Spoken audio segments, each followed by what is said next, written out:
મારે લગ્નમાં જવાનું હતું, બરોબર છે. હવે એમાં કેવું થયું કે મને ખોડો બહુ હતો. હવે માથું લઈને લગ્નમાં થોડી જવાય, તો હું તો ઘણી વાર આમ વિચારતી હતી કે હું કરવું ને હું નહીં. ત્યાં એટલામાં તો હેતલી આવીને એણે મને મુલતાની માટીના 3 એવા અલગ અલગ રસ્તાઓ કીધા ને કે જેનાથી ખોડોય મટી જાય, વાળ ડ્રાય ન થાય, અને ઓલું કહેવાય ને ઓઇલી સ્કાલ્પ, હા એ ન થાય. તમારે જાણવું છે ને, ખબર છે, એટલે જ છે ને આ વિડીયો તમારા હાટું લઈને આવીશું.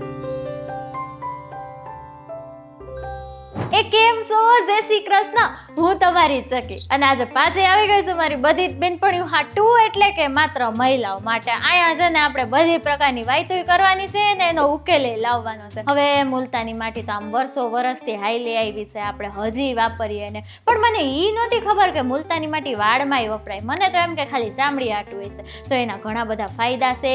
એ મને હેતલીએ કીધા, તો ઈ તમને સૌથી પહેલા જણાવી દઉં.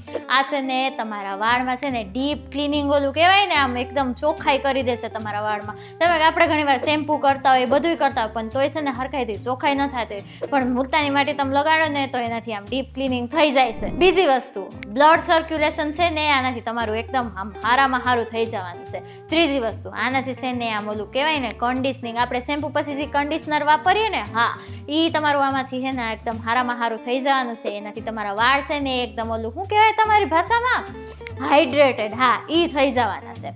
ચોથી વસ્તુ, આનાથી છે ને તમારા વાળમાં કંઈ ડેમેજ થયું હોય, જેમ કે તમે સ્ટ્રેટનર બહુ વાપરતા હોય કે એવું કંઈ હોય ને, તમારા વાળ બળી ગયા હોય કે કંઈ પણ હોય ને, તો એ હાજા થઈ જવાના છે.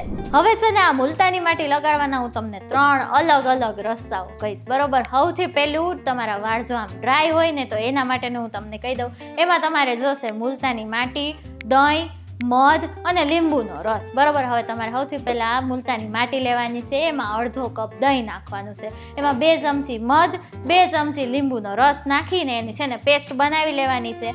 એ પેસ્ટ છે ને આ મૂળિયેથી લઈને વાળ સુધી આખાય વાળમાં તમારે લગાડી લેવાનું છે. એને તમે 20 મિનિટ રાખીને માથું છે ને તમારે સારી રીતે એકદમ ધોઈ નાખવાનું છે.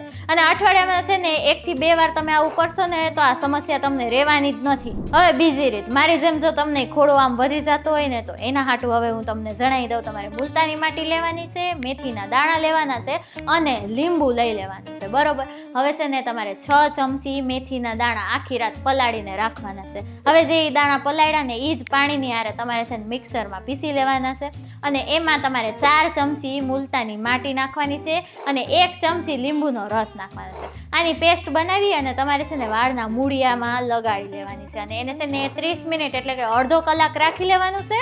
અને અઠવાડિયામાં 1 થી 2 વાર તમારે આ વસ્તુ કરવાની છે, એટલે ખોડો આમ વયો જ જવાનો છે. હવે ત્રીજી રીત, આમ વાળ ધોયા પછી થોડા ટાઈમ પછી આમ છે ને આમ ઓઇલી થઈ જાય છે, ઓલું સ્કાલ્પ ઓઇલી હોય ને ઘણીનું, એટલા માટે. તો એમાં તમારે શું કરવાનું છે, એક મુલતાની માટી લેવાની છે ને પાણી, બસ આ 2 વસ્તુની તમારે એક પેસ્ટ મુલતાની માટીની બનાવી લેવાની છે. એને છે ને તમારે વાળના મૂળિયામાં અને વાળમાં તમારે લગાડી લેવાનું છે, 30 મિનિટ રાખવાનું છે ને પછી સારી રીતે ધોઈ લેવાનું છે, બરોબર. અને અઠવાડિયામાં ખાલી 1 જ વાર તમે કરશો ને તો તમારું માથું એકદમ હારામાં હારું થઈ જવાનું છે. હવે છે ને આમાં તમારે અમુક વસ્તુની છે ને કાળજી લેવાની છે, તો એ તમને સૌથી પહેલા જણાવી દઉં. પેલી વસ્તુ તો એ કે તમારે છે ને આમ એને લગાડ્યો જ નથી થવાનું. અઠવાડિયામાં 2 વાર એટલે 2 વાર જ લગાડવાનું, બાકી ટકા થઈ જાઓ. બીજી વસ્તુ, આ લગાડો ને એની પહેલા છે ને ઓલું પેચ ટેસ્ટ તમારે કરી જ લેવાનું છે, વળી તમને કાંઈ એલર્જી ના હોય ને એ તમારે ધ્યાન રાખવું પડે, બરોબર છે ને. ત્રીજી વસ્તુ, હવે માથામાં તમને લાગ્યું હોય કે કંઈ ફોડકા થયા હોય કે એવું કંઈ હોય કે નહીં એલર્જી હોય, તોય તમારે આ નથી લગાડવાનું, બરોબર છે ને. સારું, હાલો, તમને આમાંથી કંઈ નવું જાણવું હોય કે આ કોઈ વસ્તુ ગમી હોય તો મને છે ને એ કોમેન્ટ કરીને જણાવજો. એની ઉપર છે ને લાઈક, શેર ને સબસ્ક્રાઈબનું એક બટન છે, એ એકવાર દબાઈ દેજો, બરોબર છે ને. મળીએ કાલે પાછા. આવજો. જય શ્રી કૃષ્ણ.